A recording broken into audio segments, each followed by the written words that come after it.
Now, how being close to a killer most likely saved her life.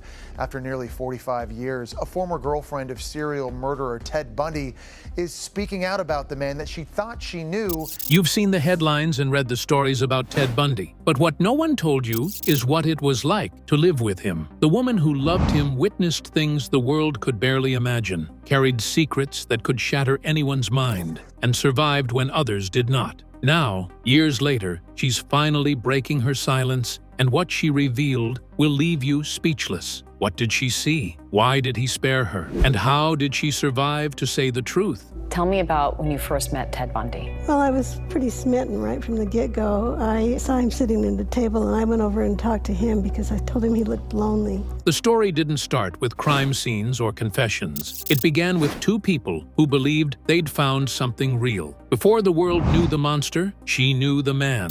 But to understand the darkness that followed, we have to meet the one who hid it so well, Ted Bundy. Who was Ted Bundy, really? And how did he fool everyone around him, including the woman who loved him most? The monster from America. When people hear the name Ted Bundy today, they think of evil, fear, and headlines that never fade. However, his story began far from the chaos that would later define him. It started in Burlington, Vermont, in 1946, with a boy named Theodore Robert Cowell. From the start, his world was wrapped in secrets. His mother pretended to be his sister, and his grandparents acted as his parents. Perhaps that web of lies shaped a childhood built on confusion and questions no one answered. As he grew, Bundy was quiet, polite, and even reserved. Neighbors remembered a boy who kept to himself, rarely raising his voice. He wasn't popular or confident, but he had this pretty blue eyes that would appear to darken when he became serious or enraged. In school, he struggled to fit in, working delivery jobs and keeping mostly to his own thoughts. Some said he was clever, others called him strange. On one occasion, his former classmate affirmed his likeness for setting traps by digging holes in the ground. But only a few could have imagined the thoughts forming behind that calm, boyish face. By the time he entered college, he had learned how to make people see what he wanted them to see. At the University of Washington, Bundy studied psychology and started volunteering at a crisis hotline center. There, he became known for his soft voice and patient advice. It was almost poetic because someone who would later destroy lives was once the person talking others out of despair. His professors called him promising, his classmates found him charming, and even those closest to him said he had a way of making you feel like you mattered. The strange thing is how Ted Bundy basically built a life that looked inspiring. He worked on political campaigns, studied law, and wore confidence like a second skin. He appeared ambitious and responsible, the kind of man people trusted easily. Yet behind that careful image was something hollow. Those who knew him couldn't see the growing distance in his eyes and the strange detachment that crept in when no one was watching. It was as if he was practicing how to play a role and learning to perfect it. To the outside world, Ted Bundy looked like a man with direction. To those closest to him, he seemed ordinary, maybe even admirable. But the truth was far from ordinary. Inside that calm exterior lived something cold and calculating, something that waited patiently for its chance to emerge. For all the darkness that followed, it's strange how it all began with something as simple as a meeting. A moment that felt ordinary until it wasn't. And at the center of that moment was a woman who would later question everything she thought she knew about love and trust. Who was this woman, and how did she become close with Ted Bundy? Ted Bundy's former girlfriend. Elizabeth Klopfer's life was quiet, steady, and ordinary in all the ways she hoped it would be. After a painful divorce, she packed up her life in Utah and moved to Seattle with her young daughter, determined to start over. She got a job as a secretary at the University of Washington and spent her days focused on her little girl and the small, comforting routines that made each week feel predictable. To her, peace was enough. But in 1969, everything shifted.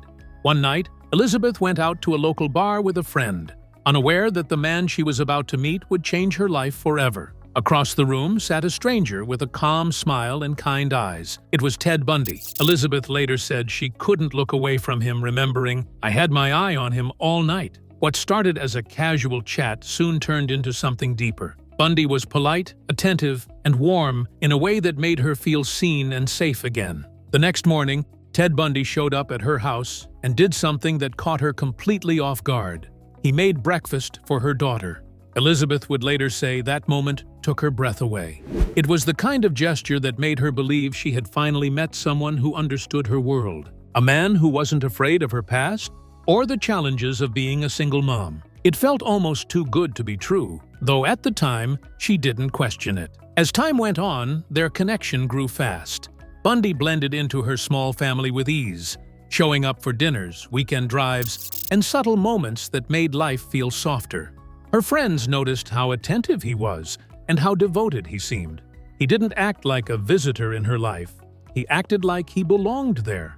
Elizabeth once wrote that Bundy, "It was like everything I ever wanted.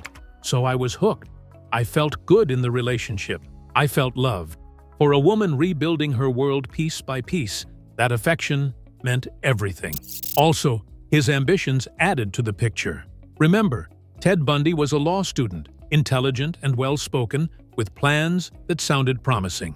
He volunteered in politics, wore a charming smile, and carried himself with confidence. To Elizabeth, he looked like the future she'd been waiting for. The man she'd hoped would love both her and her daughter as his own. And for a time, that seemed to be exactly what was happening. Together, they looked like the perfect couple, steady, loving, and full of plans. She saw no reason to question the man who probably tucked her child into bed or spoke about marriage with such ease. Everything about Ted Bundy seemed genuine, dependable, and safe. But as time went on, something unspoken began to settle between them. It wasn't obvious, not yet, but the warmth that once felt so comforting was slowly changing. The timeline of terror. In the summer of 1973, Elizabeth thought she knew where her life was heading. She had a steady job, a growing daughter, and a man who made the future feel very certain. What she didn't know was that while she planned for forever, Ted Bundy was quietly revisiting his past. That summer, he reconnected with Diane Edwards, a woman who had once meant everything to him. They had met years earlier at the University of Washington, where she was the kind of woman who drew attention without even trying. Confident, graceful, and from a well-to-do family, she embodied everything Bundy admired. To him, she represented success, the life he always wanted to be part of. However, their relationship had ended in 1968, when Diane decided he didn't fit into her world, and that rejection haunted him. Even after moving on with Elizabeth, the memory never left. By 1973, Ted Bundy had rebuilt his image. He was studying law, volunteering in politics, and appearing every bit the man with purpose. The same year, he reached out to Diane again. This time, he was the one in control. She was impressed by his transformation, the ambition, the confidence, and the way he seemed to have direction. Diane began flying to Seattle to see him, believing they were rekindling something real. What she didn't know was that she had stepped into a story with a different purpose. Elizabeth, meanwhile, believed she and Bundy were building a family. There was no sign of another woman, no reason to question his loyalty. While he was spending weekends with Elizabeth, he was also entertaining Diane during her trips to Seattle. He played both parts so smoothly that neither woman suspected the other existed. Then, suddenly, his relationship with Diane Edwards ended. In early 1974, Diane found herself cut off without warning. Her calls went unanswered, and her letters were returned unopened. When she finally managed to reach him by phone, he said coldly, "Diane, I have no idea what you mean," and hung up. That was the last time she ever heard his voice. Years later, Bundy admitted his reason. "I just wanted to prove to myself that I could have married her," he said. To him, it was about power. It was about reversing the humiliation of being the one left behind. Diane later reflected that Ted's high-power courtship in the latter part of 1973 had been deliberately planned, that he had waited all those years so that he could drop her, reject her, as she had rejected him. It wasn't love. It was revenge wrapped in charm. While Diane was left confused, Elizabeth had no idea this second relationship ever existed. Bundy continued showing up at her apartment, helping with her daughter, and keeping up the routine that looked so normal from the outside. Yet something in his demeanor began to shift. He grew distant at times, preoccupied, though always quick to explain it away with work or stress. Elizabeth noticed small changes but brushed them aside, assuming every relationship had quiet seasons. What neither woman realized was that this strange double life overlapped with a darker pattern beginning to take shape. Around this same period, reports of missing women in the Pacific Northwest began to surface.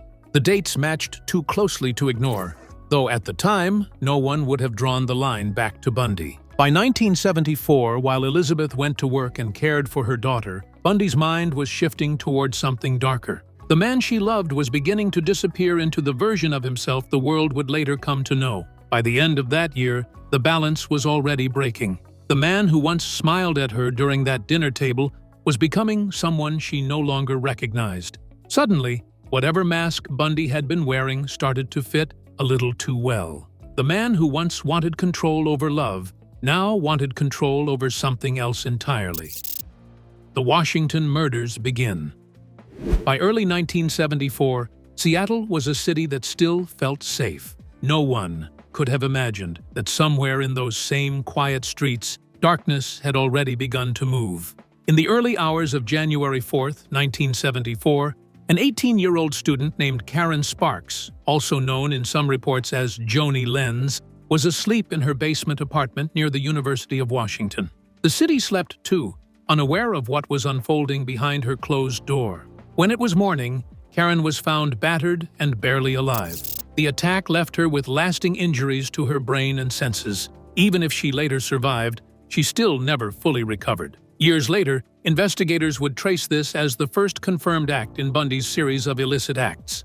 At the time, it was simply a mystery that left Seattle on edge. A few weeks later, on February 1st, another young woman, Linda Ann Healy, disappeared. She was only 21 and known across campus for delivering the morning weather on a local radio station.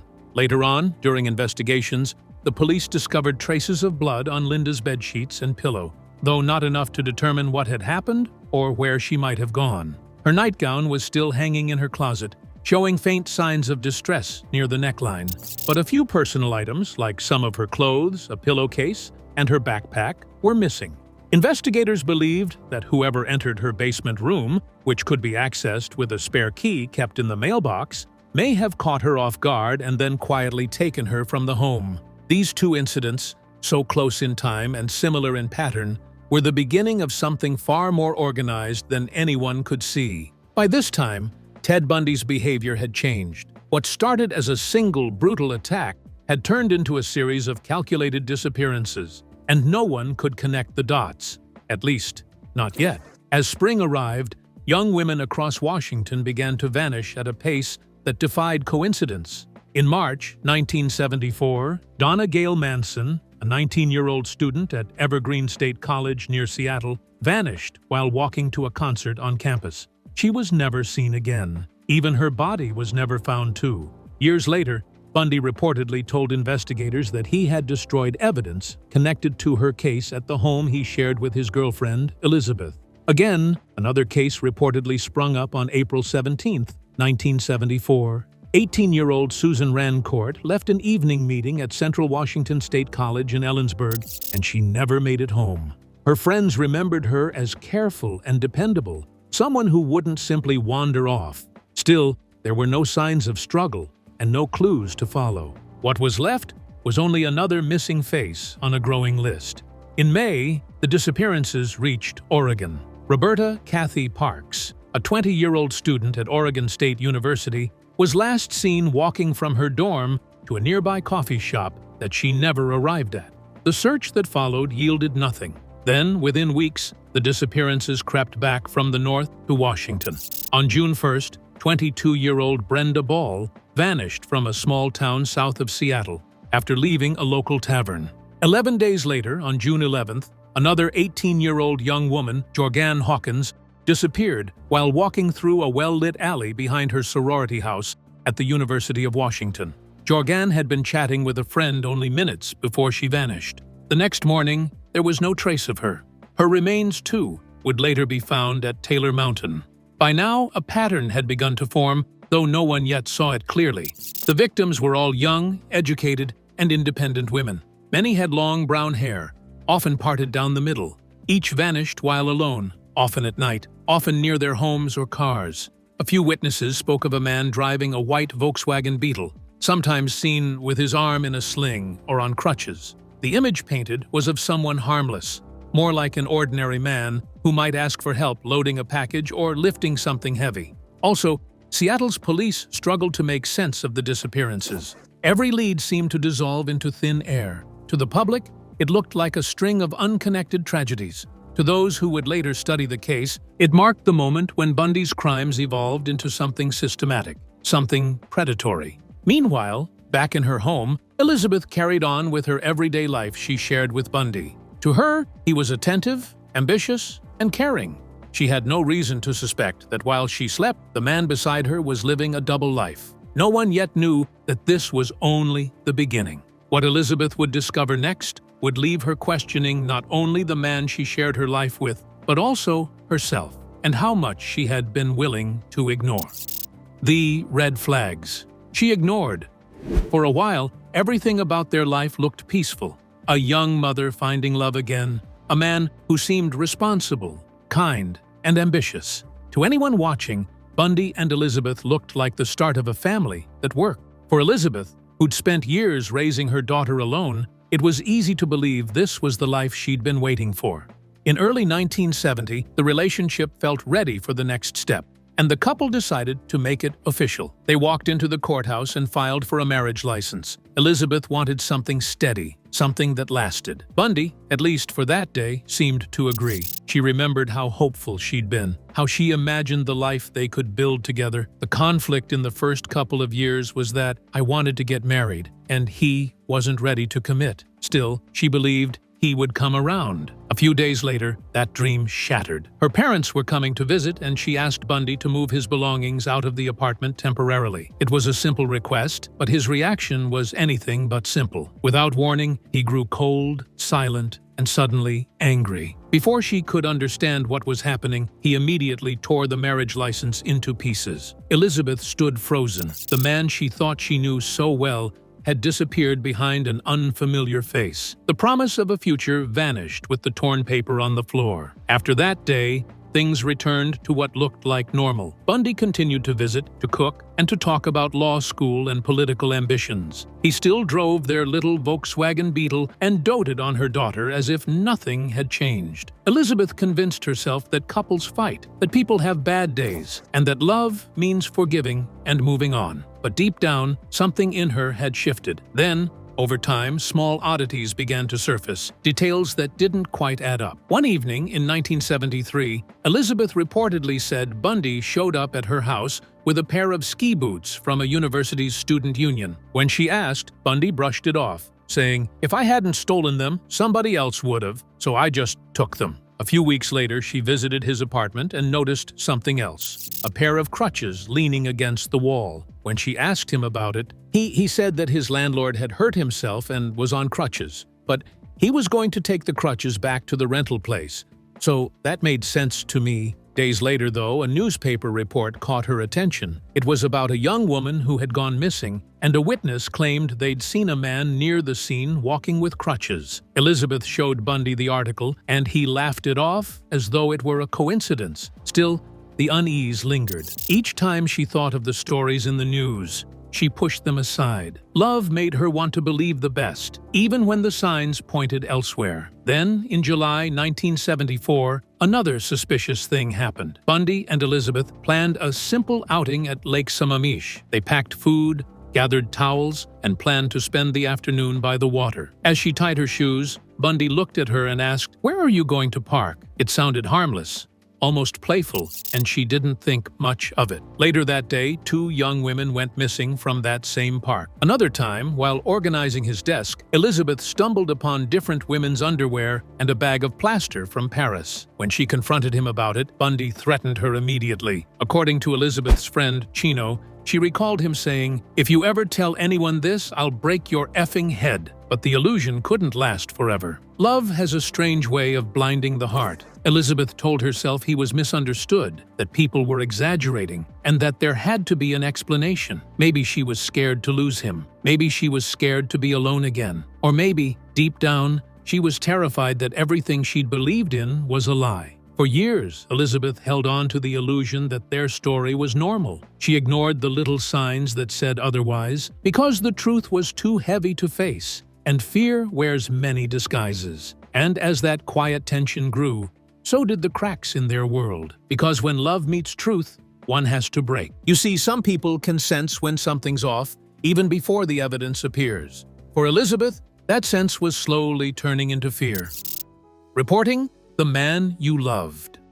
Elizabeth's world began to feel smaller, tighter, as if the walls of her home were quietly pressing in. She had lived for months with a quiet suspicion, noticing small things she had once ignored. Now those small things no longer felt insignificant, and she decided to report her boyfriend, Ted Bundy. It started with a call to the Seattle police. Elizabeth dialed using a payphone outside her work, voice trembling as she told them what she had seen. The sketch of a suspect named Ted, a Volkswagen identical to his, and crutches she had spotted in his apartment. The officer on the line was polite but calm, asking her to come in and file a report. She hung up, unsettled by the lack of urgency, and returned to the routine she still clung to, wondering if she had imagined everything. Days turned into weeks, and Elizabeth watched Bundy go about his life with the ease of someone untouched by the growing fear outside their home. Then, he said the words that broke through the last walls of denial. Ted Bundy said he had something wrong with him. This was an admission that could not be taken lightly, a clue pointing to a truth she was no longer able to ignore. Elizabeth wrestled with every option because there were two ways to do the whole thing. Firstly, reporting him could destroy everything she had believed in. The man she loved, the life they shared, and the trust she had given were all at risk. Secondly, staying silent meant hiding something dangerous, a burden that grew heavier with each passing day. She took the other decision and went back to the police a second time, more determined and serious. Reports indicate she met with detectives in August 1975, after Bundy's pattern of disappearances matched events in Washington and Utah. She described the times he had been gone, the unusual items she had found in his apartment, the late-night trips, and the stories that didn't add up. She told one officer that she had caught him in multiple lies. The man she loved, the home she counted on, and the ordinary life she believed in were all exposed to the risk of change. Her trust, her hope, and her sense of security were fractured, and the consequences were only just beginning to unfold. Even after Elizabeth reported Bundy to the police, the world seemed to move as if nothing had changed, until the moment it couldn't ignore him any longer. From girlfriend to witness. When Bundy was finally caught, Elizabeth's world shifted overnight. The first major arrest came on August 16, 1975, when a Utah Highway Patrol officer stopped his Volkswagen Beetle near Granger, Utah, and found handcuffs, a ski mask, a crowbar, and rope in the car. That moment changed everything. The man she had trusted, lived with, and loved was no longer just her partner. He was now the focus of a nationwide investigation. How could the same person who talked about family and law school be caught with things that looked so sinister? How could a man who promised her forever be capable of anything cruel? What came next unfolded almost like a thriller. While he was in prison, Bundy escaped custody twice in Colorado. In June 1977, he jumped from a second-floor window of the Pitkin County Courthouse. In December 1977, he cut a hole in the ceiling of his Glenwood Springs jail cell and walked away in disguise. After his second escape, he made his way to Florida, where in January 1978, he attacked the Chi Omega sorority house at Florida State University, leaving 2 women dead and others injured. On February 15, 1978, he was pulled over in a stolen car in Pensacola, Florida, and captured once again. And speaking about Elizabeth, her role shifted in a way she could never have imagined. From being his girlfriend, she became a potential witness. With Bundy's face splashed across newspapers, tied to crimes stretching across multiple states, she had lived alongside him, watched his routines, And now those same routines were proof of patterns investigators were linking together. She realized how close she had been to the truth and how much she had been living a lie without knowing it. In 1979, Bundy was convicted of first-degree murder for the deaths of Margaret Bowman and Lisa Levy at the Chi Omega house. In a separate trial in 1980, he was convicted for the murder of 12-year-old Kimberly Leach. He was immediately sentenced to death in Florida. For years, his time on death row was stretched by appeals and legal maneuvers, delaying the inevitable. On January 24, 1989, Bundy was executed in the electric chair at Florida State Prison in Stark. He was 42 years old at the time. In his final hours, he spoke with a religious broadcaster, expressed a sense of remorse, and asked to send love to his family and friends. His ashes were scattered in the Cascade Mountains of Washington, near areas where some of his victims had been found. Eventually, the man everyone feared was gone, but the truth Elizabeth carried lingered, waiting for the right moment to be shared. Now, at 80, after years of silence, Bundy's former girlfriend has finally chosen to speak, revealing what she saw, what she lived through, and the secrets the world never knew. Former girlfriend breaks silence on Ted Bundy. Now, you might be wondering, why didn't Bundy kill his ex-girlfriend, Elizabeth? Well, there was a moment when Bundy acted on that darkness. Elizabeth recounted a night in her Seattle apartment when she woke up choking on smoke. The fireplace damper had been closed, a towel tucked under the door, and the room filled with smoke that could have trapped her. When she confronted him, he admitted the truth, saying, "The urge took over one night at your house." That night became a hidden turning point for Elizabeth, showing that the charming partner she knew could be the same architect of terror the world feared. In the years that followed, Elizabeth faced her own battles. The shadow of what might have happened, the guilt of loving someone so dangerous, weighed heavily. She became so addicted to alcohol to soften the sharp edges of those memories. But despite the addiction, she still wanted to rebuild her life. She found sobriety through programs, reconnected with friends, and committed herself to small, honest acts of service. The question of why she survived haunted both her and her daughter. Why had he spared them while others disappeared? Elizabeth couldn't fully understand why he spared them. She remembered the man she trusted, the father figure he became to her child, and the fleeting promises of a future together. She admitted in interviews that she still wrestled with disbelief, trying to reconcile the man she loved with the one who had almost ended her life. Today, Elizabeth is still alive, and she lives quietly. She uses the name Elizabeth Kendall, away from headlines and from the public eye. The man everyone feared may be gone, but the effects he caused still linger to date. Elizabeth Kendall has turned the story into her own, not as a victim defined by fear, but as someone who endured, who reclaimed her life, and who refuses to let what happened dictate the person she has become. But then, do you think Ted Bundy deliberately spared Elizabeth and her daughter? If so, why? Let us know your thoughts in the comments below. Be sure to like, subscribe, and share. To enjoy more content like this, click on the next video on your screen.